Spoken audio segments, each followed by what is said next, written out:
Nasaan sila tanggol? Ban! Dito sa isang bar. Nagipagkita kay Don Paolo. Sino mga lokal? Umalis na sila.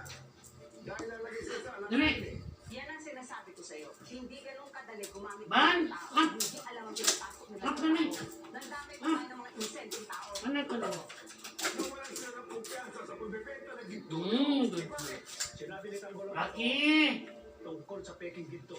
Ano bang kakiling-milinak sa inyo? Ano ka, Dis? Di ba ang sabi na huwag na huwag isasabihin na peke ang gintong bebenta nila? Tingnan Ano niyo ka? yun eh. Wala namang kalalasan yung mga yun. Kaya natakot kasi kayo nalagay sa alanganin. Di ba ito na lang yung patay niyo pagdating nila tanggol? Taon. Yes!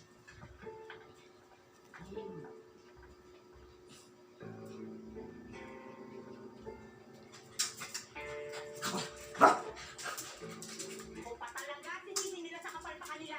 Sila na nga hindi sumunod sa utos ko. Eh boss, paano na yan? Wala na tayong taga-benta ng ginto. Nilayasan na tayo ng mga lokal. Nalaman nilang peke yung mga ginto natin.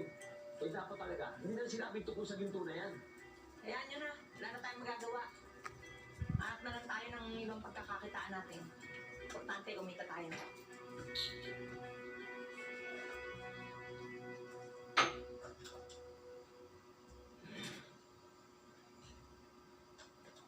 This one time, may nagawa kang tama, Juancho. Salamat. I know it's too late for Pablo. Pero gusto ko lang bumawi bilang ama niya.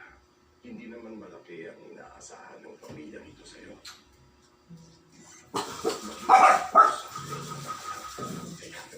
She needs you now. Lalo na sa sitwasyon natin sa mga Montenegro, it's never too late to be a father to her. I will, Papa. Hindi ko kayo bibigoyin.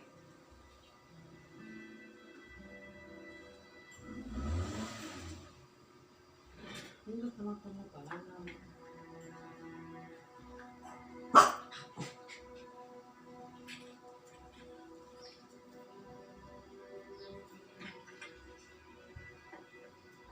Dali mo.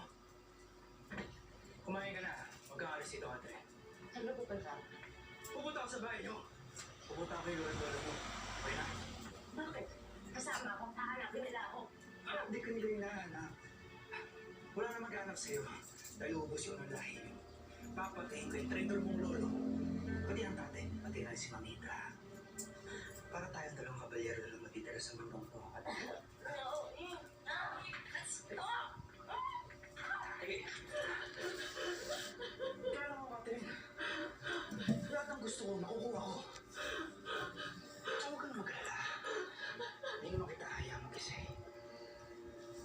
Pag naubos ko na ang lahi niyo,